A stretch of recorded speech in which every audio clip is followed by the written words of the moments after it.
상 16장 1절부터 13절까지입니다.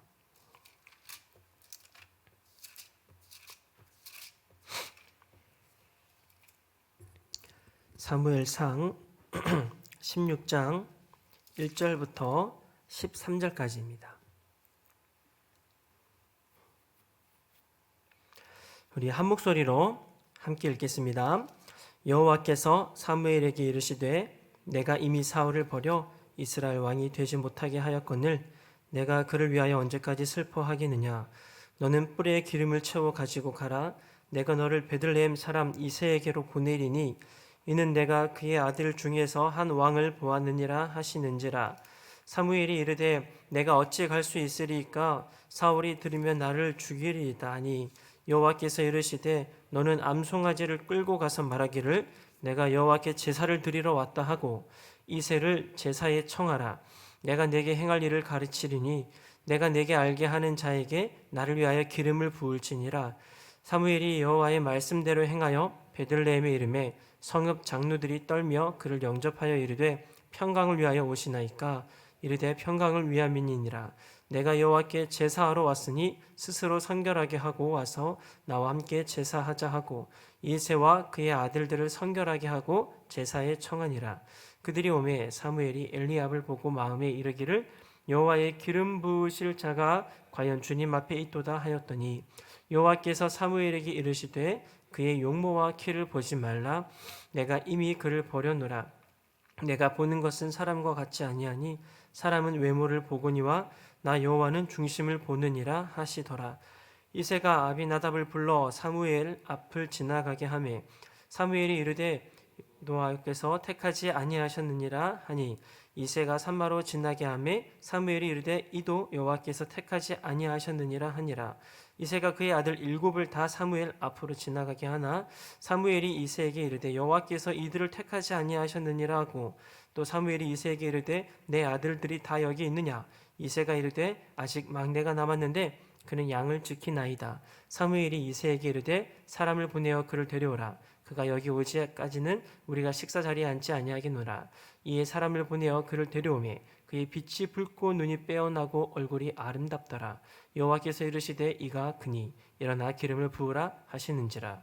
사무엘이 기름 뿔병을 가져다가 그 형제 중에서 그에게 부었더니 이날 이후로 다윗이 여호와 영에 크게 감동되니라. 사무엘이 떠나서 라마로 가니라. 아멘. 아멘. 자, 오늘도 이 말씀을 가지고 함께 말씀을 나누겠습니다. 오늘 말씀 제목 한번 다 같이 한번 읽어볼까요? 시작. 하나님이 찾으시는 한 사람. 하나님이 찾으시는 한 사람이라는 말씀을 가지고 아마 또 시리즈 말씀을 하게 될 것 같습니다. 그래서 오늘 또 다음에 또 그 다음에 이렇게 연결해서 이 말씀을 가지고 우리가 하나님이 찾으시는 한 사람이 과연 나인가에 대해서 점검해보고 우리가 하나님이 찾으시는 그 한 사람이 되기 위해서 성경 말씀을 통해서 그 방법을 찾고 하나님이 찾으시는 사람으로 우리 인생을 살아가시기를 간절히 소망하는 마음에서 네, 말씀을 준비했고요. 제가 책을 하나 읽다가 그 책이 너무나 감동받아가지고 그 책이 어떤 책인지 제목은 여러분들이 맞출 수 있으면 좋겠지만 내가 이제 설교가 마치는 날 여러분들이 그 책이 무엇인지 한번 소개 한번 해드리고 싶어요. 그래서 그 책을 읽다가 감동받은 부분들을 목사님이 또 요약하고 말씀으로 준비했습니다. 시모나 죄송한데 물컵에 물 좀 하나 떠다 줘요. 찬물로 떠다 줘요. 부탁할게요. 목이 요즘에 캉캉 좀 뭔가 이렇게 좀 아파요. 특세하느라 이렇게 막 새벽에 막 기도하고 이렇게 하다 보니까 찬바람 쐬고 이러다 보니까 목이 조금씩 이렇게 힘들어요. 여러분들도 감기 꼭 조심하시고 네. 새벽 예배 나오실 때 이렇게 목 단돌이 제대로 하시고 그렇게 새벽 예배 나오세요. 할렐루야. 새벽 예배 나오세요? 네. 나오란 뜻이죠. 너무 좋아요. 새벽 예배 하면은요. 좀 해롱해롱하고 막 졸리고 이러거든요. 근데 우리 육신은 이렇게 막 최롱해롱 한데 우리 영이 막 깨어나요. 그래서 새벽 예배는 일주일 하다 보면 몸살 나요. 근데 일주일 딱 그 몸살을 지나면은 몸에 적응이 돼요. 청년들은 더 빨리 몸에 적응 잘 될 거라고 생각합니다. 그래서 사순절 기간이기도 하고 또 그러니까 여러분들도 또 스스로 경건의 생활을 하기 위해서 여러분들이 좀 애를 써주셨으면 좋겠고, 이왕이면 함께 같이 예배드리고 함께 같이 기도했으면 좋겠습니다. 자, 하나님께서는요, 우리 시몬이는 센스가 장난 아닙니다. 감사합니다. 종이컵이 떠들 줄 알았는데 물컵에다가 우리 시몬이가 저런 거 잘해요. 감사합니다. 하나님께서는요, 예나 지금이나 항상 사람을 찾으시는 것 같아요. 항상 사람을 찾으세요. 그래서 우리 주변에는 수많은 교회들도 많이 있잖아요. 또 수많은 선교단체들도 되게 많아요. 그리고 화려한 집회들도 너무나 많고, 화려한 찬양 집회, 화려한 그런 예배들이 되게 많습니다. 그리고 주님을 향해서 세련된 신앙생활, 그리고 세련된 신앙 고백을 올려드리는 사람들이 이 세상에 정말 많이 있어요. 근데 신기한 건 그 많은 사람들 중에서 하나님이 찾으시는 사람이 너무 극히 드물다라는 거예요. 참 아이러니하죠. 여러분, 바다가 썩지 않는 건 소금이 몇 프로가 있어서 그래요? 초등학교에 책에 나오는 거잖아요, 그죠? 바다에 소금이 몇 프로가 있어서 바다가 썩지 않아요? 주여, 너무 오래돼서 까먹으셨군요. 바다가 썩지 않는 건 소금이 3%가 있기 때문에 썩지 않는다 하잖아요. 그래서 소금의 3%가 바다를 유지한단 말입니다.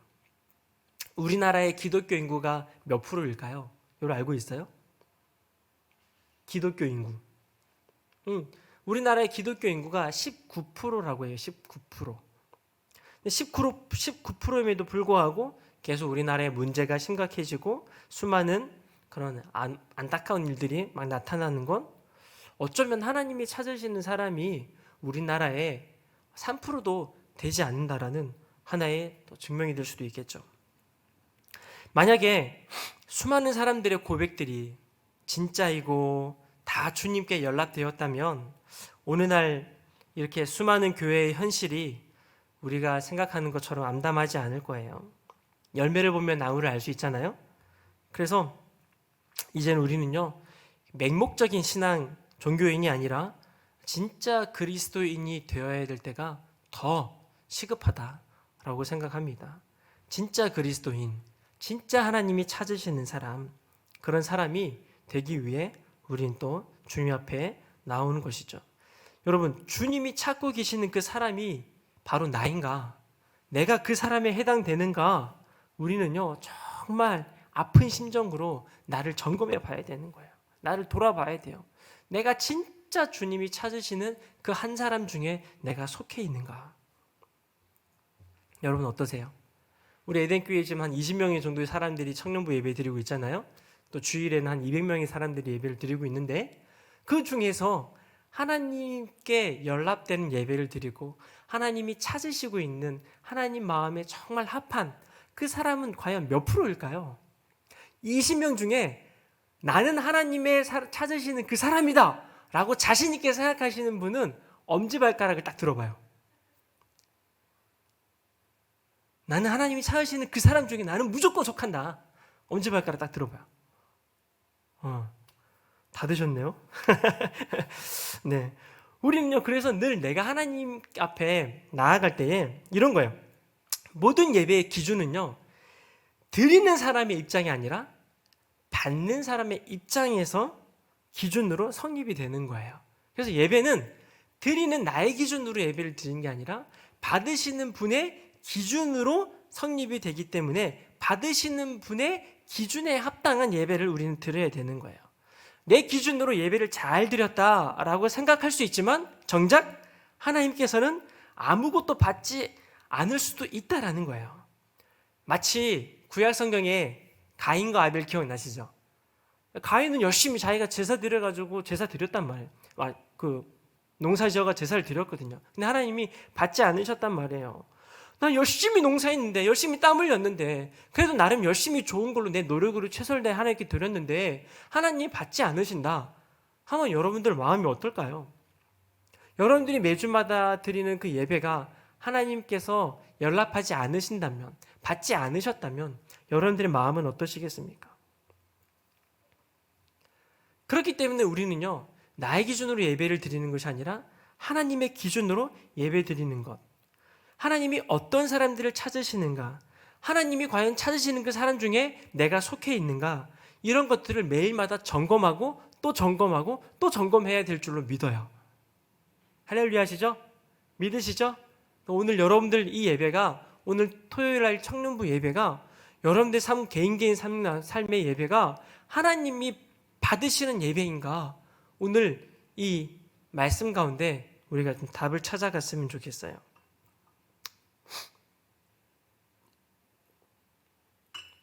오늘 본문에 주인공이 한 명이 나왔죠. 오늘 사무엘상 16장에는요, 하나님이 찾으시는 그 한 사람, 그리고 하나님 마음에 합했던 그 사람의 인생이 기록되어 있죠. 근데 그 하나님이 찾으실 때에 어떻게 찾으시는지가 잘 기록되어 있어요. 그 앞에 부분에서는 다윗이 등장하지 않았는데 오늘 사무엘상 16장에 이제 다윗이 등장한단 말이에요. 근데 이 다윗이 등장하기 전에 하나님이 이미 그를 먼저 찾으셨다라는 거예요. 하나님이 다윗을 이미 찾고 계셨다라는 거예요. 그리고 하나님은 그 사람을 선택하셨고, 그리고 그 사람의 인생을 받으셨죠. 그리고 그 사람을 통해서 엄청난 위대한 일들을 하셨죠. 여러분 잘 알고 있죠? 그리고 그 위대한 일을 한 그 다윗을 향하여서 오랜 시간이 지나서 다윗은 구약 시대에 있었던 사람인데, 오랜 시간이 지나 신약 시대에서 하나님께서 그를 뭐라고 평가했냐면 내 마음에 합한 사람이다 라고 평가를 해요. 도대체 다윗의 인생이 어떻기에 하나님의 마음에 합했고 하나님을 기쁘게 하셨고, 하나님은 왜 그렇게 다윗을 높이 평가했을까요? 그렇다면 여러분들도 하나님을 기쁘시게 할 수 있는 사람이고, 그리고 기쁘시게 하고 있는 사람인가를 점검해 봐야 되겠죠. 여러분들의 인생은 하나님이 정말 기뻐 받으시는 인생을 살고 계신가요? 여러분들이 지금 하고 있는 그 행동이 하나님이 기뻐 받으시는 행동인가요? 여러분들이 지금 생각하고 있는 그 생각이 하나님이 정말 기뻐하시는 생각인가요? 여러분들이 하고 있는 그 일, 여러분들의 직장, 여러분들의 공부, 여러분들의 삶의 터전, 그것이 정말 하나님이 기뻐 받으시는 일인가요? 정말 여러분들 하고 있는 그 모든 삶의 현장이 하나님이 정말 좋아하시고 하나님이 원래부터 뜻하셨던 그 뜻 가운데 여러분들이 하고 있는 건가요? 그래서 우리는 그걸 또 점검하고 또 점검해야 될 거라고 믿어요. 성경에서요, 다른 곳에 하나님이 찾으시는 한 사람을 향하여서 다르게 정의하는 걸 목사님이 찾아봤는데, 역대하 16장 9절 말씀이거든요. 역대하 16장 9절 말씀이 제가 읽어드릴게요. 이렇게 써 있어요. 여호와의 눈은 온 땅을 두루 감찰하사, 여호와의 눈은 하나님의 눈이죠. 여호와의 눈은 온 땅을 두루 감찰하사 전심으로 자기에게 향하는 자들을 위하여 능력을 베푸시나니 라고 나와요. 하나님은 지금 온 땅을 두루 감찰하신대요. 역대하 16장 9절에 온 땅을 감찰하신다고, 살펴보신다고. 무슨 말이야? 찾고 계신다는 얘기야. 근데 하나님은 찾고 계시는데 어떤 사람을 찾고 계신다고요? 바로 전심으로 자기에게 향하는 자들을 찾고 계신다라는 거예요. 그리고 그 사람에게 뭘 하신다고? 능력을 베푸시겠다라는 거예요. 그러니까 하나님은 재능이 많고 일을 잘하고 똑똑하고 힘이 세고 스펙이 좋은 그런 사람들을 두루 찾고 계시는 게 아니라, 그거 없어도, 그 모든 것들이 다 없어도 그냥 전심으로 하나님을 찾아다니는, 전심으로 하나님을 찾고 있는 그 한 사람, 그 한 사람을 하나님이 찾고 계신다라는 거죠. 여러분들 전심으로 하나님을 향하여 나아가고 계신가요? 여러분들 전심으로 하나님을 바라보고 계신가요? 전심으로 하나님을 향해서 그렇게 시선을 고정하고 하나님께 집중하고 계신가요? 그렇다면 여러분은 분명 하나님이 찾으시는 그 사람이에요.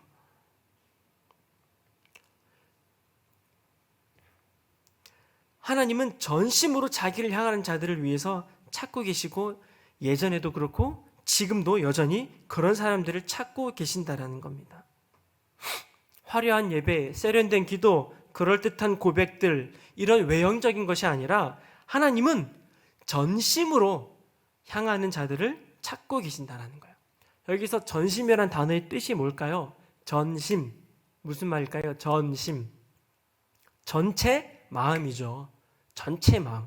다시 말하면 내 마음이 하나라면 그 마음 가운데 불순물이 섞여 있지 않는 순금과도 비슷한 것을 의미하는 게 전심이라는 거예요. 전심. 우리 혜영이 센스가 좋습니다. 한번 읽어볼까요? 시작. 여호와의 눈은 온 땅을 두루 감찰하사 전심으로 자기에게 향하는 자들을 위하여 능력을 베푸시나니 이 일은 왕이 망령되이 행하였은즉 후부터 왕에게 전쟁이 있으리다 하며 하면서 하나님의 눈은 온 땅을 두루 감찰하시는데 전심으로 자기에게 향하는 자들인 거예요. 자, 그럼 이제 목사님 봐주시고 지금부터 엄청나게 빨리 여러분들이 답을 딱 하셔야 돼요. 퀴즈 하나 낼 거예요. 오늘 본문 사무엘상 16장 1절부터 13절까지 해서 역대하 16장 9절에 나왔던 전심이랑 똑같은 의미를 가지고 있는 단어를 찾으세요. 전심이란 단어와 똑같은 의미를 갖고 있는 단어를 찾아라. 빨리 손 들고 빨리 대답하는 사람에게 목사님이 상품을 줄 거예요. 빨리 손 들고.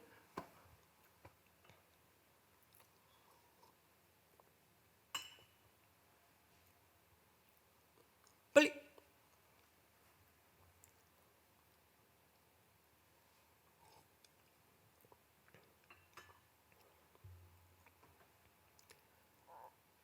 정답은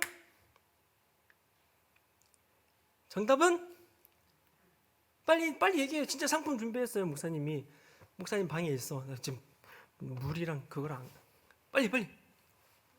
네? 누구예요? 지연이 뭐라고요? 중심. 정답. 박수 한번 쳐주세요. 와, 잘했어요. 목사님이 칙촉을 준비했어요. 칙촉. 칙촉 한 깍을 준비했는데 지금 내가 깜빡하고 안 들고 왔어요. 칙촉 가면서 드릴게요. 네. 몇 절에 있어요? 네, 한번 7절 말씀 한번 크게 한번 읽어보겠습니다. 시작.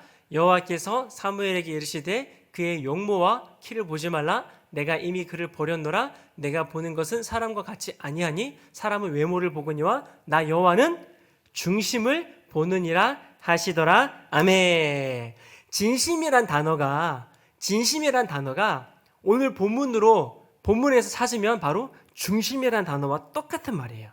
다시 얘기하면 지금 엘리압은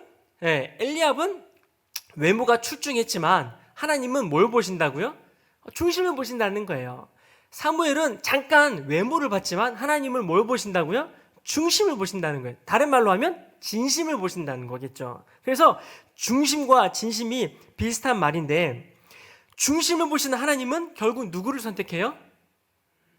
다윗을 선택했죠. 그렇다면 다윗에게는 뭐가 있었다는 얘기예요? 중심이 있었다는 얘기지. 다른 말로 번역하면 다시 뭐가 있었다고요? 다윗에게는 뭐가 있어요? 진심이 있었다는 거지. 다윗에게 있는 그 중심 나에게도 있을까? 다윗에게 있는 그 중심 여러분들에게도 있을까? 여러분들도 그 중심 갖고 있어요? 만약에 여러분들 마음 가운데 그 중심이 있으면 여러분은 지금 하나님이 찾으시는 그 사람이야. 할렐루야. 여러분들의 환경과 전혀 상관없어요. 내가 흙수저이든 내가 아무리 환경이 가난하든 힘들든 어렵든 아무런 상관없어요. 여러분, 내 안에 그 중심이 있으면 나는 무조건 하나님이 찾으시는 사람이다. 그런데 평화롭고 행복하고 돈도 많고 아주 넉넉하게 살고 있지만 내 마음에 그 중심이 없으면 나는 하나님이 버린 사람, 좀 약간 세기도 한데 하나님이 찾으시는 그 사람이 될 수가 없다라는 거예요. 그래서 다윗은요, 그 중심, 그 진심이 있었기 때문에 하나님은 그 다윗을 선택했고 그 다윗도 하나님 마음에 합한 사람이라는 평가를 받았다라는 거예요. 자, 그렇다면 그 중심이란 단어를 또 번역을 해보자고요. 이 중심이란 단어를 또 번역하려고 하면 여러분 중심을 뭐라고 대답할 수 있을까요? 뭐라고 번역할 수 있을까요? 중심을 제가 초반에 이제 진심이라고 했지만 사실 진심이라는 단어 뜻도 조금 약간 두리뭉실해요. 그래서 목사님이 오늘 이번부터 이 중심이란 단어를 조금 다른 말로 번역을 하면서 그 말씀을 가지고 설교를 하려고 해요. 그래서 중심은요, 목사님이 쭉 히브리어와 여러 가지 단어를 찾아보면서 일단은 이 중심의 원리, 이 중심의 원칙 세 가지를 발견을 했는데 그 세 가지가 바로 첫 번째가 동기이고 두 번째가 기준이고 세 번째가 능력인데 요거를 그냥 단어로만 설명해 드려도 여러분들 이해 안 될 수 있을 것 같아요. 하지만 목사님이 이걸 가지고 이제 함께 같이 말씀을 쭉 풀어 나가고 싶어요.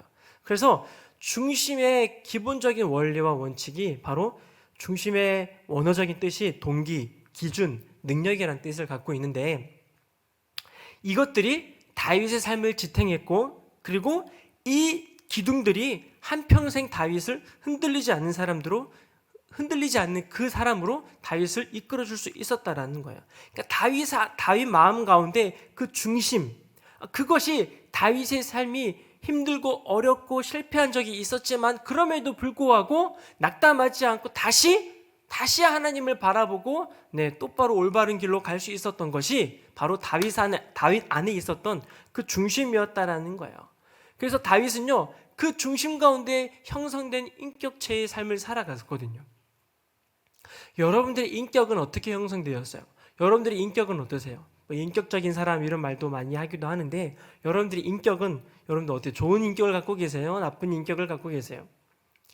이 인격은요 어디서부터 형성이 되냐면 내가 태어날 때부터 가지고 태어나는 것에 대한 개념이 아니라 내 안에서 만들어지고 개발되고 형성되는 것을 의미하는 건데 이 인격이 올바른 인격으로 이렇게 형성되는 건 정말 하나님의 말씀 가운데 반응하고 하나님의 그 말씀 가운데 순종하면서 더 건강하고 더 올바른 인격이 형성될 수 있겠죠. 그래서 그 인격을 여러분 그냥 번역하면 인격이란 단어를 번역하면 그런 말들 있잖아. 성품 혹은 뭐 성격 혹은 뭐 기질 이런 식으로 표현하잖아요. 그런데 그것은 그냥 국어사전적인 인격이지만 성경에서의 인격을 말할 때는요 그 인격은 그냥 일반적으로 말하는 그 캐릭터와는 조금 달라요. 인격을 영어로 하면 캐릭터잖아요. 맞죠, 영어 선생님? 캐릭터. 이 캐릭터를 갖다가 우리는 그냥 성품, 기질 이렇게 번역을 하는데 성경에서는요 이 캐릭터를 바라보는 관점이 완전히 달라요. 성경에서는요 이렇게 얘기해요.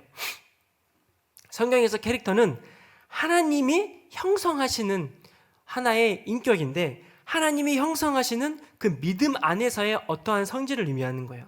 다시 말하면 여러 가지 연단을 통해서 만들어지는 우리 마음에 새겨지는 굳센 의지와 굳센 마음과 같은 거예요. 여러분 잘 따라오고 계시죠? 네. 이 캐릭터, 인격이란 단어를요 사실 영어로는 캐릭터지만 이제 원어로 더 찾아보게 되면은 이 캐릭터가 나오는 배경이 있더라고요. 재밌어요. 이 캐릭터의 뜻은 이런 거예요. 그럼 대장장이 알죠? 대장장이가 철판에다가 못을 가지고 막 망치로 때려가지고 철판에 엄청 굵은 철판에다가 글자를 새기는 그 대장장이들이 있단 말이에요. 근데 그 철판에다가 글자를 새기기 위해서 망치로 막 때립니다. 그런데 그렇게 망치로 때려서 그 글자가 새겨져 있는 그 글자의 의미를 바로 이 헬라어로 캐릭터의 의미를 갖고 있더라는 거예요. 원어적으로. 그러니까 못에 대고 판에다가 막 때리면은 막 마찰도 생기고 불꽃도 튀죠. 그런데 그렇게 한번 새겨진 글씨는 그 철판에 새겨진 글씨는 물속에 집어넣어도 지워지지가 않아요. 그리고 다른 불에 집어넣어도 절대로 지워지지가 않아요. 어떠한 비바람이 쳐도 철판에 새겨진 그 글씨는 절대로 변하지 않는 거예요. 끝까지 그 글씨가 있는 거예요. 그래서 어떠한 압력과 세월의 흐름 속에서도 절대로 사라지지 않는 그 철판에 새겨진 그 글씨, 그것이 바로 캐릭터였더라고요. 인격이라는 거예요. 성경에서 말하는 인격은 뭐예요? 그래서 모진 고난과 연단을 통해서 내 중심에 완전히 하나님의 말씀 혹은 하나님으로 새겨진 사람을 바로 인격이라고 하는 거예요. 강철에 새겨진 글씨처럼 단단한 인격을 가져서 비바람이 불고 폭풍이 불고 어려운 일이 생겨도 절대로 흔들리지 않는 것. 실수를 할 수도 있어. 죄를 지을 수 있어. 그런데 그 중심의 원칙만큼은 절대로 지워지지 않는 사람, 지워지지 않는 것.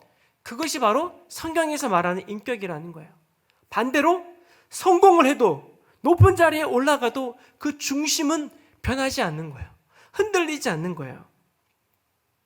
그래서 눈앞에 펼쳐지는 상황과 감정에 따라 기준 없이 마구 흔들리는 그런 신앙생활 하지 않는 거예요. 감정 기복에 막 너무 심취해가지고 이리 갔다 저리 갔다 이렇게 흔들리는 신앙생활이 아니라 굳은 심지를 가지고 굳은 마음 때문에 어떠한 환경에도 굴하지 않고 그냥 꾹 중심을 유지할 수 있는 그 인격체. 그래서 감정에 끌려다니는 신앙생활을 하는 것이 아니라 그 중심에 바로 서서 그 중심을 유지하며 신앙생활하는 사람, 그런 사람들을 하나님께서 찾으신다는 거죠. 그래서 우리는 감정이 아니라 중심에 세워진 원칙을 따라 신앙생활을 해야 되는 거죠. 그런데 다윗에게는 그 중심이 있었다라는 거예요. 철판에 새겨진 그 글자처럼 다윗에게는 어떠한 환경이 찾아와도 절대로 지워지지 않는 그 철판에 새겨진 글씨와 같은 그 중심이 다윗에게는 있었다라는 거예요. 인생에 펼쳐진 수많은 사건에도 불구하고 흔들림 없이 그 중심의 원칙에 따라 다윗은 늘 반응했다라는 거예요. 자, 여러분 마음 가운데 그것이 있으세요?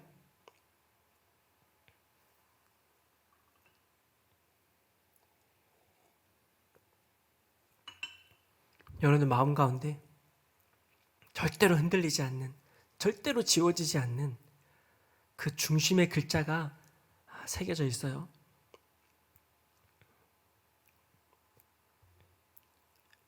그래서 목사님이 말씀 가운데 그 중심의 원칙이라고 해야 될까요? 그 중심에 대해서 더 살펴보고자 하는 거예요. 자, 오늘 본문을 이제 다시 돌아갈게요. 자, 오늘 본문에 보면 하나님이 다윗을 선택하기 전에 그 전에 있었던 왕을 버리세요. 근데 그 왕이 이름이 뭐예요? 너무 질문이 어려워요? 그 왕의 이름은 사울이잖아요. 그죠? 사울을 버리셨어요. 사울을 버리시고 새로운 왕을 세우기로 하나님이 작정하셨어요. 자, 하나님이 사울을 버렸다라고 했지만 사실 하나님이 사울을 버리기 전에 사울이 먼저 하나님을 버렸죠. 사울이 버림받은 거에 대해서 여러분들 알고 있죠? 사울이 왜 버림받았어요?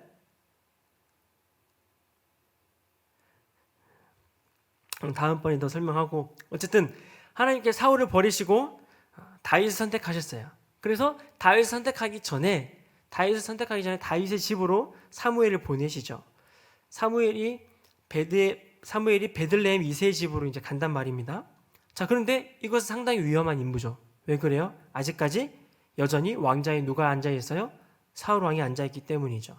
그러니까 사울 왕의 입장에서는 사무엘이 다른 왕을 세우는 건 반역이죠. 그래서 하나님이 작전을 세웠죠. 어떻게 세웠어요?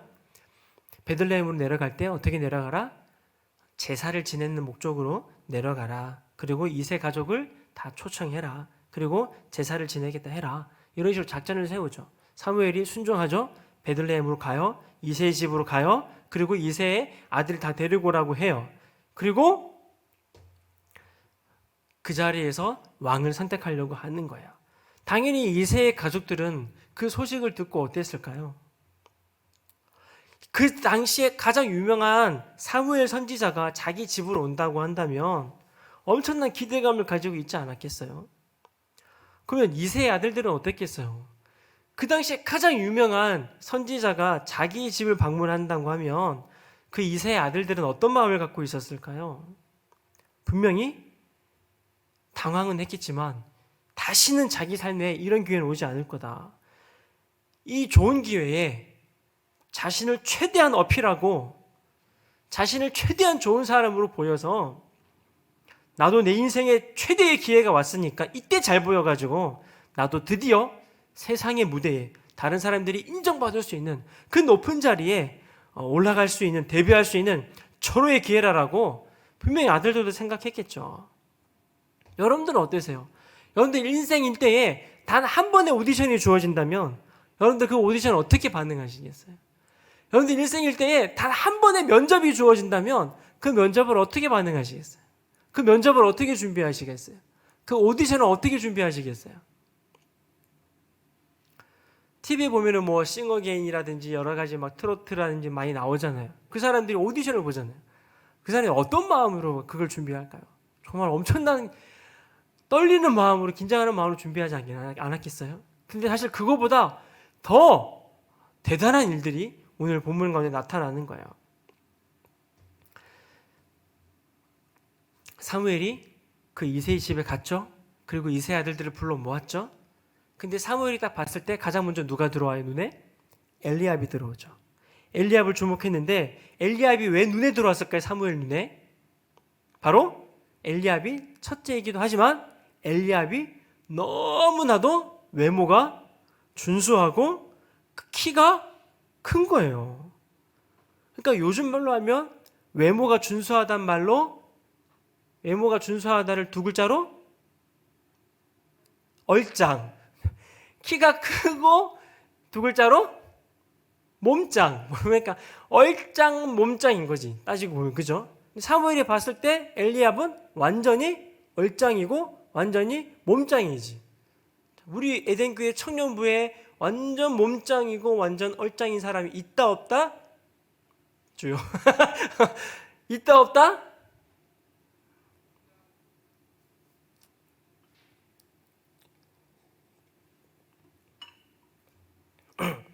요즘에 얼짱 몸짱과 사실 그 당시에 얼짱 몸짱은요 차원이 달라요, 개념이. 왜냐하면 그 당시에는 전쟁 시대잖아요. 그래서 왕은요 무조건 키가 커야 돼요. 그래서 전쟁을 이끌 수 있거든요. 왕이 뒤에서 전쟁하는 게 아니라 그 당시 왕은 무조건 앞에서 이끌고 가는 사람이어야 돼요. 그러니까 키가 커야 돼요. 그러니까 사울 왕도 키가 컸단 말이에요. 당연히 사무엘이 사울을 세웠으니까 사울 왕을 뒤를 이어서 왕이 될 사람은 키가 크는 게 당연하라고 사무엘도 생각했겠죠. 하지만 엘리압을 바라보면서 야, 이 사람이야말로 진짜 남들보다 키가 크니까, 얼굴도 잘생겼으니까 왕이 될 수 있겠다 생각한 거죠. 그 당시에 키가 크다라는 건 키에 비례해서 칼의 길이가 결정된대요. 키가 크면 클수록 주어질 수 있는 칼의 길이가 더 크고 길다는 거예요. 그러니까 전쟁에서 당연히 유리하겠죠. 그렇기 때문에 사무엘이 보더라도 엘리압이 적격인 거죠. 그런데 하나님의 기준은 어때요? 달랐죠. 말씀 띄워줄까요? 사무엘상 16장 6절 말씀 한번 먼저 보여주세요. 자, 6절 말씀 한번 보여주고 한번 읽어보겠습니다. 시작. 그들이 오매 사무엘이 엘리압을 보고 마음에 이르기를 여호와의 기름 부으실 자가 과연 주님 앞에 있도다 하였더니 7절 시작. 여호와께서 사무엘에게 이르시되 그의 용모와 키를 보지 말라. 내가 이미 그를 버렸노라. 내가 보는 것은 사람과 같이 아니하니 사람은 외모를 보거니와 나 여호와는 중심을 보느니라 하시더라 라고 나오는 말씀이죠. 그러니까 용모와 키를 보지 말라는 거예요. 그러니까 외모를 보지 말라는 거죠. 하나님은요 외모를 보지 말라라고 얘기하시는 거예요. 이 시대에도 여러분 수많은 엘리압들처럼 그렇게 경연대회에서 저마다 자신을 뽐내고 경쟁하는 일들이 많이 있어요. 사실 이 세상은요 뛰어난 외모, 큰 키, 화려한 스펙 그런 가진 사람들을 너무나 좋아해요. 그래서 분별 없는 군중들은 그런 스펙과 얼짱과 몸짱인 사람들을 보면은 막 압도돼가지고 아, 저 사람이야말로 정말 괜찮은 사람이야 라고 생각하고 칭찬하는 거죠. 그런데 하나님은 절대로 그런 스펙에 압도되는 분이 아니라는 거예요. 아무리 스펙이 좋아도, 아무리 재능이 많아도, 아무리 능력이 많아도 하나님은 그것들을 보지 않으신다라는 거죠. 하나님 뭘 보신다? 하나님은 중심을 보신다.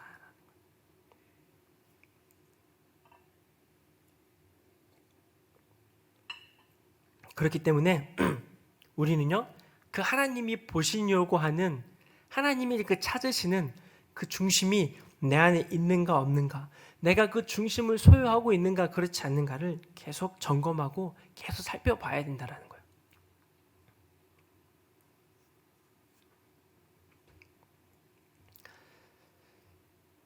여러분, 그 중심이라는 단어를 목사님이 중심은 영어로 뭐죠? 중심을 영어로 번역한 성경 보면은 뭐라고 나와요? 헐트라고 나와요. 헐트. 헐트가 뭐예요? 그냥 쉽게 번역하면 심장이죠. 심장. 그죠? 예. 그러면 하나님은 심장을 보신다라는 거예요. 영어로 번역하면 심장을 보신다는 거죠. 하나님은 여러분들 안에 심장을 여러분 심장이 있어요? 없어요? 아, 심장 다 있잖아. 그럼 하나님이 여러분 다 찾으신 사람이겠네? 그러니까 그렇게 번역하면 안 되는 거 알겠죠? 그죠? 그렇다고 해서 또 이렇게 번역하면 안 돼. 그 심장이라고 했을 때 우리가 옆에 사람들에게 사랑해 할 때 우리 어떻게 해요? 막 이렇게 하잖아. 그죠? 이게 뭐 사랑한다. 이게 심장을 표현하잖아요. 그죠? 심장 이렇게 하잖아요. 그죠? 근데 이거 심장이라고 할 때 그 막 뜨겁게 열정적으로 사랑하는 그 불타는 그 감정적인 그 열정. 에? 우리가 하나님을 막 그렇게 막 감정적으로 뜨겁게 불타게 사랑하는 그것을 하나님이 보신다? 라고 번역해도 안 된다라는 거예요. 우리가 때로는 그렇게 번역해버리면 오해가 돼요. 왜냐하면 많은 사람들이 감정은 이게 길게 유지되는 게 아니거든요. 감정은 되게 일시적인 거거든요. 평생을 감정적으로만 하나님을 사랑할 수 없거든요.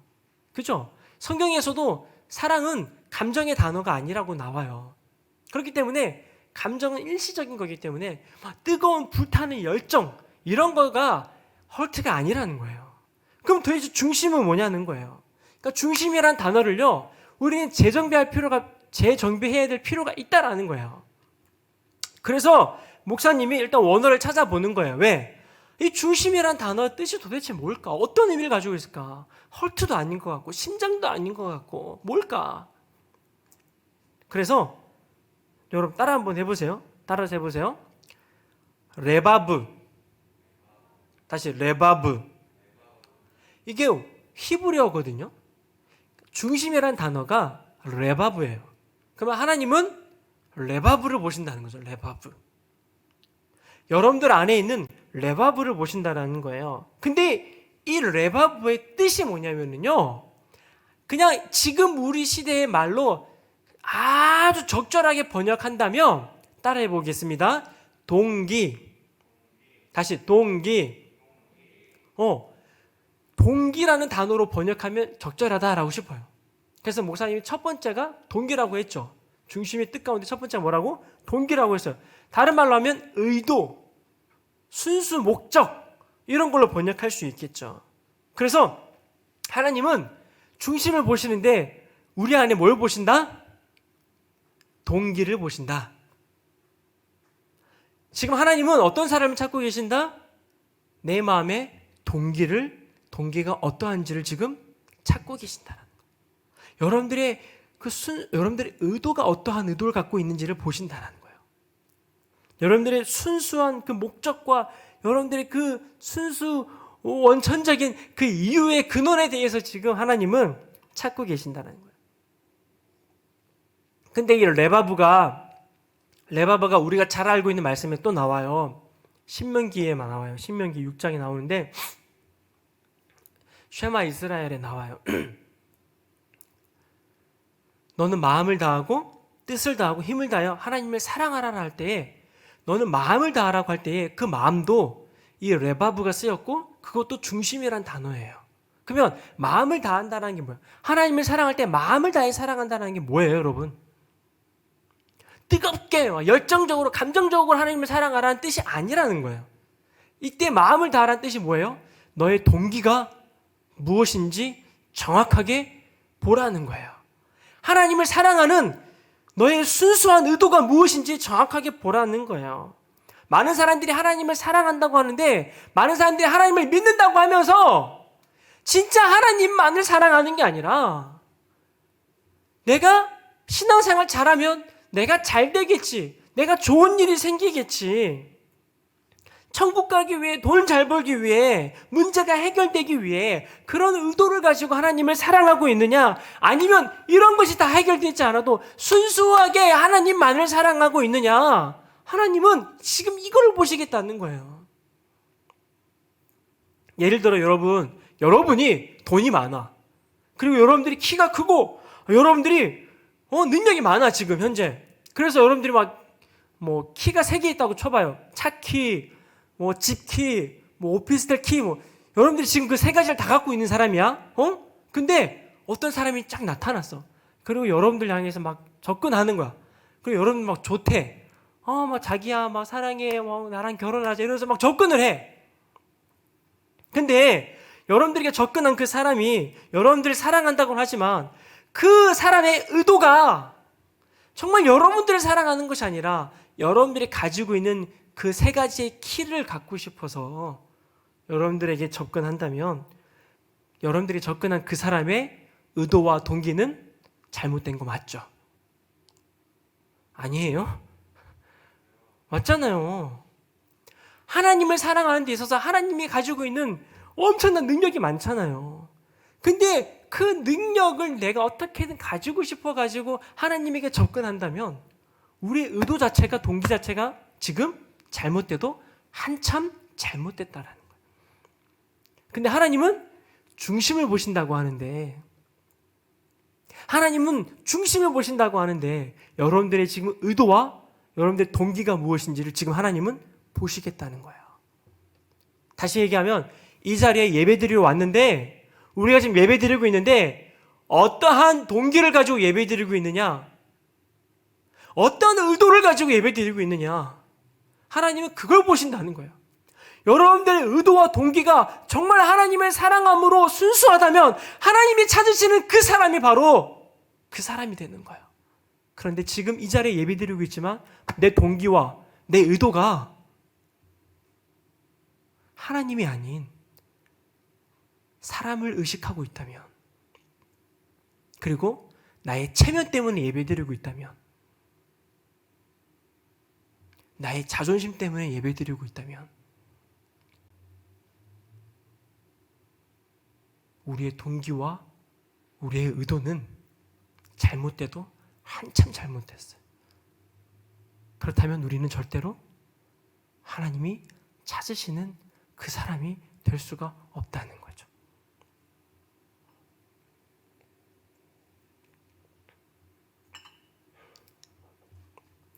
그래서 사람들은요, 저마다 자기 나름의 동기를 가지고 살아가요.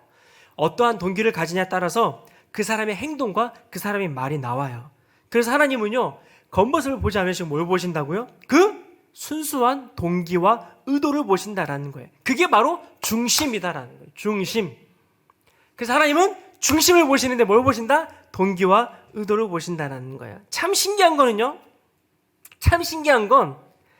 동기는 다른데도 불구하고요, 겉모습은 비슷하게 나타날 수 있다라는 거예요.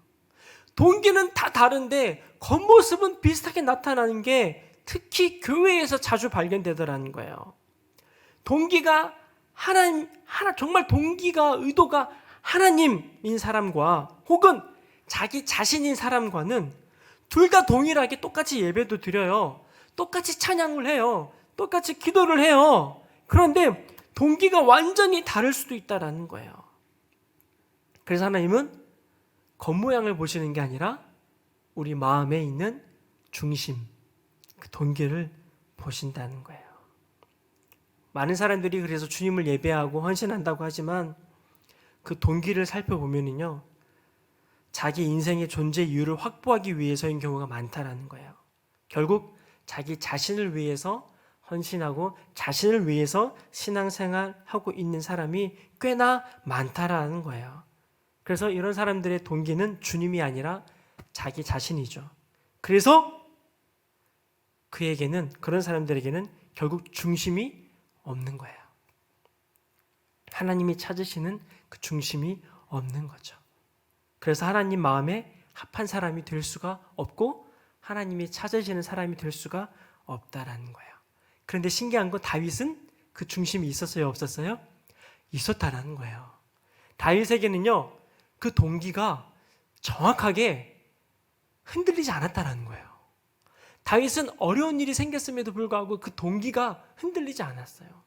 그리고 심지어는 높은 자리에 올라갔음에도 불구하고 동기가 흔들리지 않았어요. 심지어는 죄를 지었을 때도, 살인을 저질렀을 때도, 간음을 저질렀을 때도 다윗에게 있는 그 동기는 절대로 지워지지 않았어요. 그래서 그 철판에 새겨진 그 동기가 계속 작용을 하면서 다시 원위치로, 다시 제자리로, 다시 재정비할 수 있게 되는 사람으로 살아갈 수 있었다라는 거예요.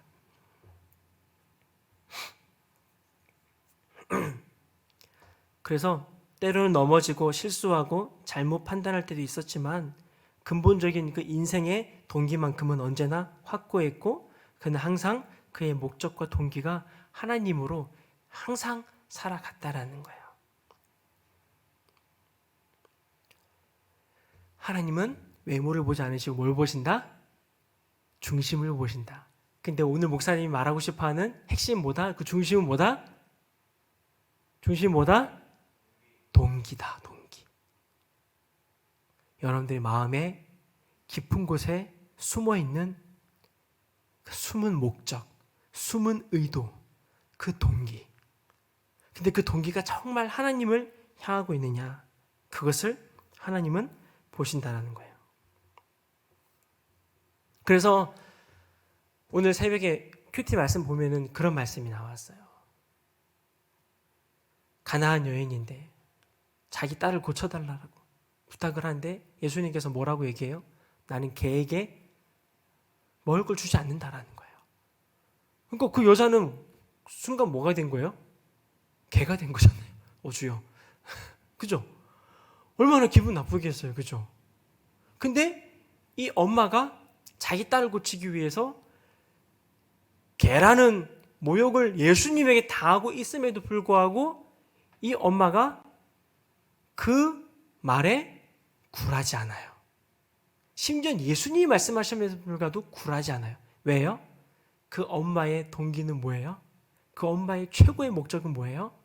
자기 딸이 낫는 거예요. 정말 자기가 자존심이 무너져도 내 딸이 낫는 게 엄마는 더 중요했어요. 그렇다면 그 엄마의 순수한 동기는 뭐예요? 자기 딸이 낫는 거예요. 예수님은 어쩌면 그 엄마의 의도를 물으시는 거죠. 예수님이 좋지 않은 말로 그 여자에게 말했지만 이 여자는 그 순수한 동기가, 그 원래 목적인 동기가 흔들리지 않고 자존심이 깎이는 일이 있어도 끝까지 자기의 동기를 가지고 끝까지 굴하지 않고 예수님에게 자기 딸을 고쳐달라고 부탁하는 거예요. 어쩌면 예수님이 시험했다라고도 볼 수 있어요. 정말 딸을 고치고자 하는 게 너의 마음이냐? 근데 그 여자의 마음이 정말 자기 딸을 고치고 싶은 마음이었던 거예요. 예수님은 그 마음을 보시는 거예요. 정말 그 마음의 중심을 보시는 거예요.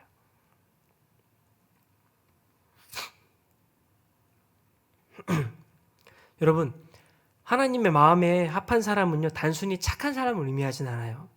다윗은 착한 사람은 아니었어요. 다윗은 많은 실수를 했던 사람이죠. 간음도 하고 살인도 저질렀죠. 그래서요, 이 중심에 있는 사람은요, 착한 사람을 의미하는 게 아니에요.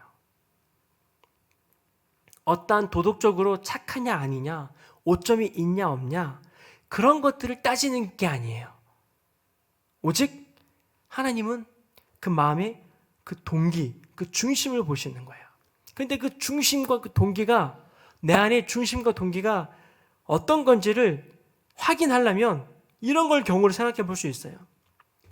마지막 죽음의 순간 앞에 여러분들이 무엇을 잡느냐가 어쩌면 그 사람의 동기가 무엇인지를 알 수 있어요.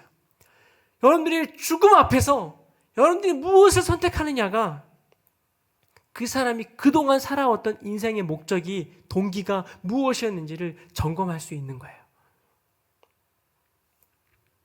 죽음 앞에서 정말 그의 인생이 그동안 내가 하나님을 위해 살았는지 아니면 자신을 위해 살았는지 분명히 드러날 거예요. 그래서 내 생명이 왔다 갔다 하는 그 순간에 예수님을 끝까지 부인하지 않고 순교의 자리로 나아간 사람은 그의 인생의 동기가 늘 예수님이었다라는 게 증명되는 거예요. 그런데 죽음 앞에서 죽음이 두려워서 예수님을 배반하는 사람들은 그의 인생의 숨은 동기가 그때 드러나는 거예요. 마찬가지예요. 청년의 때에 여러분들이 고난을 받으면 그 사람의 동기가 드러나요. 청년의 때에 여러분들이 어려움을 당하잖아요. 그러면 그때야 비로소 여러분들의 마음에 있는 동기가 나타나기 시작해요. 드러나요. 숨기고 숨겨왔던 여러분들의 최종적인 그 의도가 고난 앞에서, 어려운 환경 앞에서 드러나더라는 거예요. 그래서 여러분, 우리는 하나님 앞에 절대로 핑계할 수가 없어요. 마지막 주님 오시는 날 우리가 주님 앞에 섰을 때에 그 빛 대신 주님 앞에 내 마음에 숨어있는 그 새카만 의도는요, 분명히 드러날 거예요. 지금 우리는 다 숨기며 살아가고 옆에 사람들에게 샤방한 척 이렇게 할지 모르겠지만 그 주님의 빛 앞에 우리는 절대로 나의 새카만 동기는 숨기지 못할 거예요. 결국 다 박살나겠고 다 드러나게 되어 있다라는 거예요. 하나님은 그래서 뭘 보신다고요? 우리 마음의 중심을 보신다는 거예요. 근데 여러분, 하나님은 우리의 마음의 중심을 보지만 우리는 사람의 중심을 봐요, 못 봐요?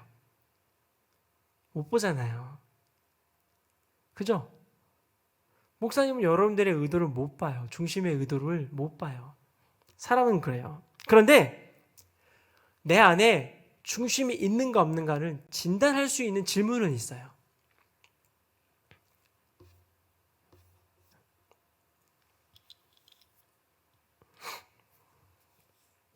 많이 길어지고 있는데, 이런 거죠. 여러분들 안에 중심이, 내 동기가 정말 주님인가 아닌가를 점검할 수 있는, 진단할 수 있는 질문입니다. 그 질문은 바로 이거예요. 나는 나의 무대를 위해, 내가 빛나기 위해 살아가고 있는가? 아니면 주님이 세우시는 무대에서 그곳이 아무리 초라한 자리일지라도 그 자리에서 충실히 살아내고 있는가? 그 질문 앞에 우리의 의도는 분명히 드러나게 되어 있어요. 왜냐하면 사람은 누구나 다 주인공이 되고 싶어 하거든요. 그래서 쉬지 않고 노력하잖아요. 열심히 스펙 쌓잖아요. 왜냐하면 나의 무대에서 나를 더 잘 보이기 위해서, 그리고 나를 뽐내기 위해서 우리는 계속해서 내 자신을 만들어 간단 말이에요. 그리고 언젠가는 나에게 스포트라이트가 비칠 그때를 기대하며 우리는 살아가요. 근데 교회 다닌 사람들로 별반 다르지 않아요. 세계적인 무대에서 주님을 섬겨야겠다는 생각이 사로잡혀가지고 언젠가 내가 주님의 큰일을 하리라 막 그렇게 결단하면 주님 제발 사용해 주십시오. 나를 사용해 주십시오 라고 우리는 기도할 때가 많다라는 거예요. 그런데 우리 내면의 동기를 잘 점검해야 돼요.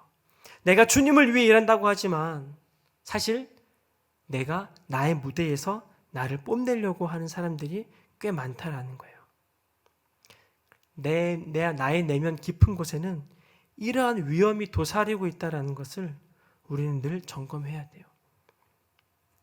내가 엄청난 일을 해서 하나님께 멋지게 쓰임받을 거야. 그렇게 되면 내 인생은 헛되지 않을 거야.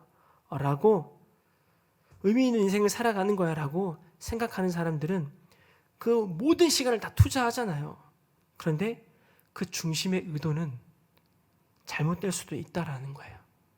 그래서 우리는 점검해야 된다는 거죠.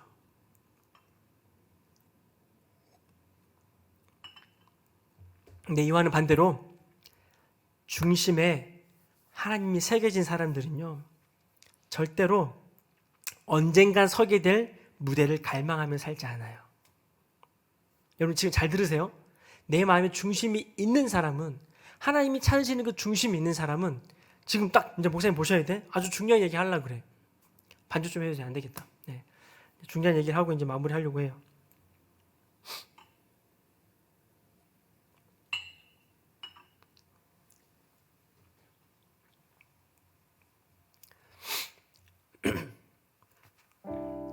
내 마음에 중심이 없는 사람들은 언젠가는 내가 서게 될 무대를 바라보며 그 무대의 스포트라이트를 받을 것을 생각하며 열심히 그냥 스펙 쌓으면서 열심히 그렇게 살아가요. 그런데 내 마음의 중심에 하나님으로 새겨진 사람들은요, 내가 언젠가 서게 될 그 무대를 사실 갈망하지 않아요. 그냥 지금 나에게 주어진 나의 삶의 현장이 이미 나를 세우신 하나님의 무대라고 생각해요. 그래서 지금 있는 그 자리에서 충성을 다할 뿐이에요. 그냥 하루하루 그냥 감사하며 살아가는 거예요. 누구도 주목하지 않아요. 조명도 비치지 않는 곳일 수도 있어요. 그런데 그냥 그 무대에서 그냥 최선을 다하는 거예요.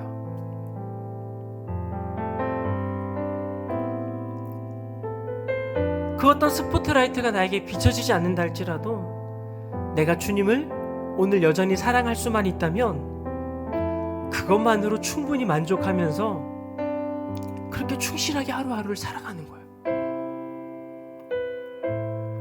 위대하고 멋있고 인정받는 삶을 살아가려고 애쓰는 게 아니라 주님이 작아지고 자신이 높아지는 그런 성공을 바라는 사람들이 아니라 오늘 하루 주님과 함께 할 수 있다면, 주님이 높아지고 내가 낮아질 수 있다면, 내가 죽고 내 안에 예수만 살 수 있다면 그 하루를 감사하며 그 어떤 고진감래도 기쁘게 여기며 하루하루를 살아가는 사람들이에요.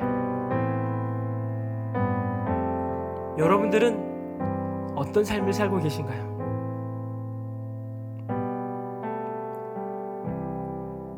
언젠가 내가 서게 될 화려한 무대를 향해 달려가고 계신가요? 아니면 지금 나에게 허락하신 이 무대에서 감사하며 하루하루를 충실히 살아내고 계신가요?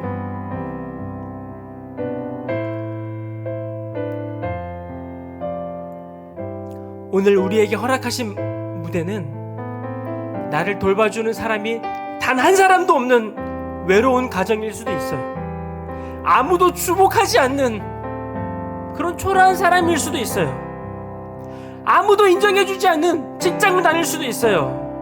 누구도 나를 칭찬해주지 않는 그런 인생일 수도 있어요. 누구도 관심을 가져주지 않는 초라한 삶일 수도 있어요. 어떨 때는 하루하루 살아가는 게 의미 없기도 하고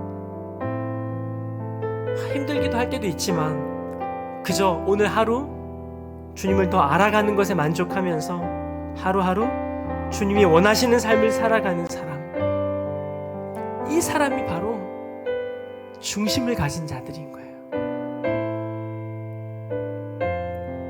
여러분들은 어느 쪽이신가요?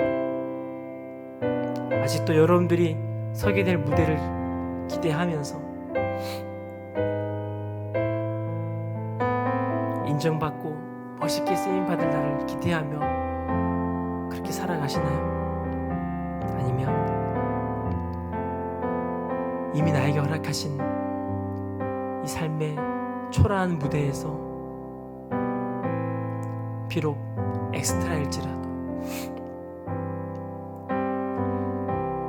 감사하며 최선을 다해서 하루하루 살아가시나요?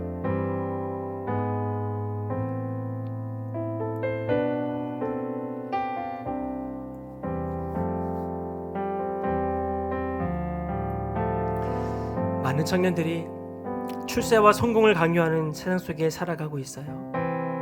그래서 그 시대의 흐름 때문에 많은 청년들이 이리저리 흔들려요. 어떻게 하면 저 무대에 설 수 있을까? 어떻게 하면 저렇게 멋있는 사람이 될 수 있을까?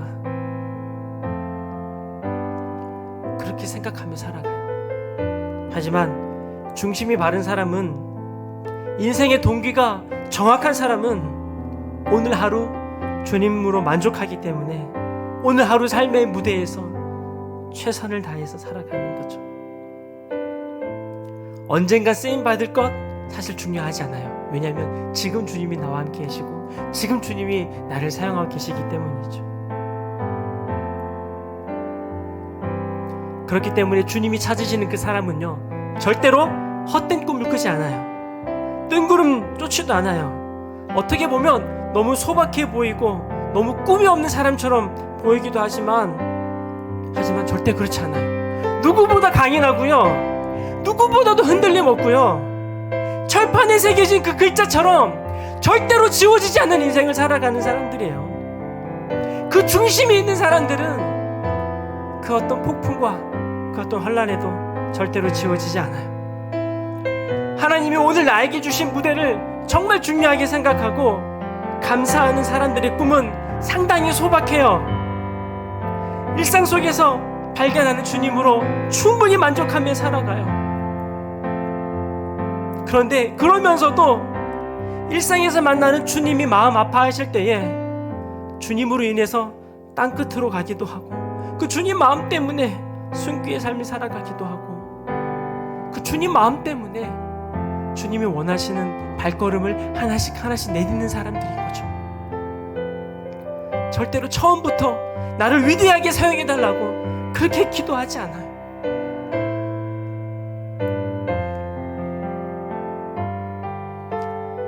그래서 여러분, 설교를 마무리하면서 여러분들이 오늘 삶 가운데, 오늘 설교 가운데, 예배 가운데 여러분들의 중심을 다시 한 번만 더 점검해 봤으면 좋겠어요. 내가 정말 나에게 맡겨진 무대에서 지금 감사하며 살아가고 있는가 점검해 봤으면 좋겠어요. 깨진 가정이기도 하고 산산조각난 나의 환경이기도 하고 매일 반복되는 직장 생활이기도 하고 학업의 현장이기도 하지만 지금 나에게 주신 것이 하나님이 나에게 주신 무대라는 걸 기억하고 이 자리에서 하루하루 최선을 다하는 거예요. 우리 에덴의 청년들이 이 중심을 가졌으면 좋겠어요. 이런 삶을 살아가는 청년이야말로 세상이 감당하지 못하는 사람이 될 거예요. 세상의 스펙에 만족하려고 하는 사람들은 세상에 휩쓸리는 사람이 되겠지만 여러분 마음 가운데 중심이 확고하여 그 중심으로 살아가는 사람은 절대로 세상이 감당하지 못하는 그런 사람들이에요. 그런 청년들이 되기를 간절히 소망합니다. 기도하실까요? 하나님, 이 시간에 우리의 마음을 점검합니다. 주님, 내 마음의 중심이, 내 동기가, 내 의도가 하나님이었는지 아니면 나였는지 보게 해주십시오. 이리저리 감정에 치우쳐서, 이리저리 세상의 요구에 치우쳐서 낭망하며 절망하며 살아가고 있는 우리들인지 아니면 오늘 하루하루 감사하며 주님 때문에 행복하며 삶을 살아가고 있는 인생인지, 언젠간 올라갈 무대를 바라보며 다른 사람들을 부러워하며 삶을 살아가고 있는 인생인지, 지금 이미 내가 주님 안에 있고 주님의 무대에 있음을 알고 하루하루 최선을 다하고 있는 사람인지 주여 점검케 하여 주십시오. 우리 청년들이 더 이상 세상의 흐름에 휩쓸려 살아가지 않는 청년이 되게 하옵소서. 하나님 마음, 이 하나님의 마음을 가지고 이 중심을 가지고 하루하루 살아가게 해주십시오. 그것이 동굴일 수도 있고 그것이 감옥일 수도 있지만 언젠가 그곳에서 하나님과 함께 동행하며 그곳에서 승리하며 감사하는 그런 인생 살게 해달라고 이 시간에 간절히 주님 한번, 주여 한번 크게 외치고 통성으로 기도하시겠습니다. 주여 아버지, 주님 아버지, 주여 아버지, 우리 청년들의 인생을 주님 아버지 돌보아 주십시오. 아버지, 우리 청년들이 세상의 스펙으로 좌지우지되는 청년들이 아니라 하나님으로 만족하며 삶을 살아가는 청년이 되기를 소원합니다. 세상에 감당하지는 못하는 청년이 되게 해주십시오. 주님, 여러가지 스펙에 기가 죽어서 하나님의 세상의 요구에 압도되어 삶을 살아가는 청년들이 아니라 잘난 다른 청년들을 청년들이 아니라 주여 하루하루 감사하며 살게 해주십시오. 헛된 꿈을 꾸지 않게 하시고 헛된 야망을 꾸지 않게 하시고 이미 내가 주님의 무대에 있음을 알게 해주십시오. 이미 나이가 주님의 무대에 있음을 알게 해주십시오. 나의 무대에서 나를 뽐내는 자가 아니라 주님의 무대에서 주님을 드러내는 자로 살게 해주십시오. 비록 초라한 자리이지만 깨진 가정이고 어려운 환경이고 힘든 상황이지만 주님, 지금 주님이 나와 함께 하심을 믿고 알고 그렇게 살아가게 해주십시오. 우리 청년들이 제발 세상의 흐름 속에 휩쓸려 살지 않게 해주십시오. 폭풍이 와도 빗바람이 쳐도 절대로 지워지지 않는 그 마음의 중심을 허락해 해주십시오. 아버지, 우리 청년들 마음에 이 중심을 허락해 주십시오. 하나님이 찾으시는 청년이 되기를 원합니다. 이 시대에 하나님이 찾으시는 청년이 되기를 원합니다. 주여, 이 시대에 하나님이 찾으시는 청년이 되게 해주십시오. 하나님이 찾으시는 교회가 되게 해주시고 하나님이 찾으시는 그 한 사람이 되게 해주십시오. 주님, 내 마음의 의도를 이 시간 정확히 하여 주십시오. 하나님이 찾으시는 그 사람이 되기를 원합니다. 하나님이 찾으시는 그 사람이 되게 해주십시오. 하나님이 찾으시는 그 사람, 그 중심을 가진 자가 되게 해주십시오. 내 마음에 이 중심이 있기를 소망합니다. 내 마음에 이 중심이 있기를 소망합니다. 하나님을 사랑하는 자가 되게 해주십시오. 하나님을 사랑하는 자가 되게 해주십시오. 하나님을 정말 사랑하는 자가 되게 해주십시오. 하나님을 진심을 다해 사랑하는, 하나님을 전심을 다해 사랑하는 우리가 되게 해주십시오. 아버지, 세상에 흔들리지 않게 해주십시오. 감정에 요동치는 청년들이 되지 않게 해주십시오. 주님, 제발 환경에 넘어지지 않게 해주십시오. 제발 주님, 내 눈에 보이는 환경에 넘어지지 않게 해주십시오. 세상의 문제점, 세상의 수많은 문제들 앞에 넘어지지 않게 해주십시오. 아버지, 도와주세요.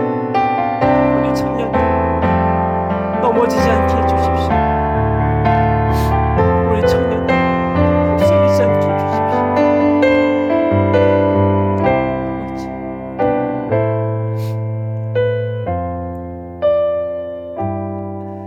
하나님, 이 시간 부족한 종이 간절히 주님 앞에 구하는 것은 우리 청년들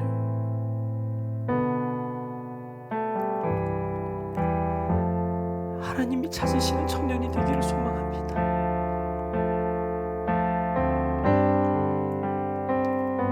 세상에 굴하지 않고 감정에 흔들리지 않고 환경의 지배를 받지 않고 이런저런 사람들의 말에 휘둘리지 않는 그런 청년이 되기를 원합니다. 하나님을 사랑하는 그 중심, 하나님을 온전히 사랑하는 그 중심이 새겨져서 힘들고 어렵고 폭풍이 다가와도 절대로 지워지지 않는 철판의 글자처럼 우리 청년들 그 하나님으로 살아가게 해주십시오. 세상이 감당하지 못하는 청년들이 되게 해주십시오. 마지막 주님 오시는 날, 마지막 때를 살아가는 우리 청년들, 세상의 방식으로 살아가는 자가 아니라 하나님의 방식으로 살아가게 하시고 세상 사람들처럼 헛된 꿈을 꾸며 헛된 뜬구름을 잡으며 살아가는 인생이 아니라 지금 나에게 주신 무대에서 하나님 바라보며 하나님 사랑하며 하나님 앞에 감사하며 하루하루 최선을 다해서 살아가는 우리 청년들 되게 해주십시오. 지금 주님이 우리와 함께 하십니다. 지금 벌써 주님이 우리를 사용하고 계십니다. 하나님, 흔들리지 않게 해주십시오. 주님을 정말 온 맘 다해 사랑하는 그런 우리 에덴의 청년들이 되게 해주십시오. 내 마음의 동기와 내 마음의 의도가 정말 주님인지를 매일매일 점검하며 그 주님 한 분만으로 만족하며 그 주님 때문에 행복해하며 여호와가 나의 목자시니 내게 부족함이 없는 인생으로 오늘도 살아가게 해주십시오. 주님 사랑합니다. 감사합니다. 이 모든 말씀 예수님의 이름으로 기도합니다. 아멘. 주 앞에 나와 찬양하며 주님 앞에 헌금하시겠습니다.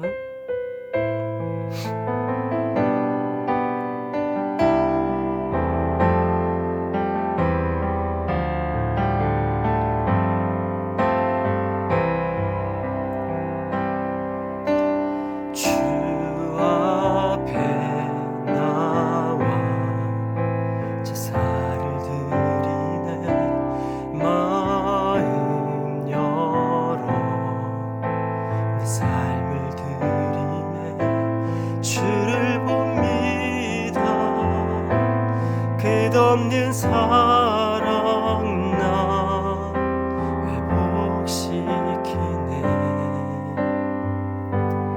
이제는 주 보내 그 능력 날 새롭게 주님의 사랑 날 만지시니 내 모든 두려움 사라지네.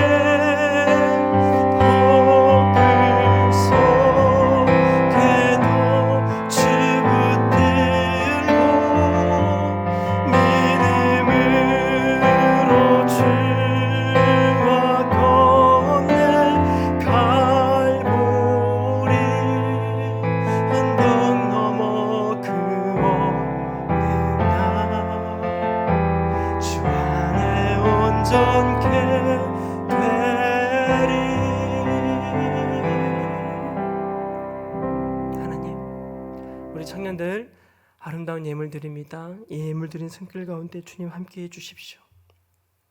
주님 앞에 제사하러 나아오는데, 예배하러 나아오는데 빈손으로 오지 않고 주님 앞에 예물을 드립니다. 주님, 이 손길 받으시고 세상이 감당하지 못할 청년으로 주님 사용하여 주시고, 주님, 물질의 지배를 받는 게 아니라, 세상의 지배를 받는 게 아니라 물질을 다스리며 주님 세상을 주님의 나라로 만들어 갈 수 있는 귀한 청년들로 삼아 주시옵소서. 하나님, 우리 청년들 마음 가운데 주님으로 새겨지게 하여 주시고 주님의 하나님의 사랑으로 새겨지게 하여 주시사 그 중심이 흔들리지 않고 끝까지 살아갈 수 있도록 축복하시고 인도하여 주옵소서. 이제는 예수 그리스도의 은혜와 하나님의 그 크신 사랑하심과 성령님의 감화 감동하심이 오늘 예배를 드리고 또 주님 앞에 말씀을 듣고 또 결단하며 또 주님 오늘 무대에서, 오늘 나에게 주신 무대에서 감사하며 하루하루 최선을 다하겠노라고 고백하며 결단하며 나아가는 우리 청년들 머리 위에 이제로부터 영원토록 함께 하시기를 간절히 축원하옵나이다. 아멘.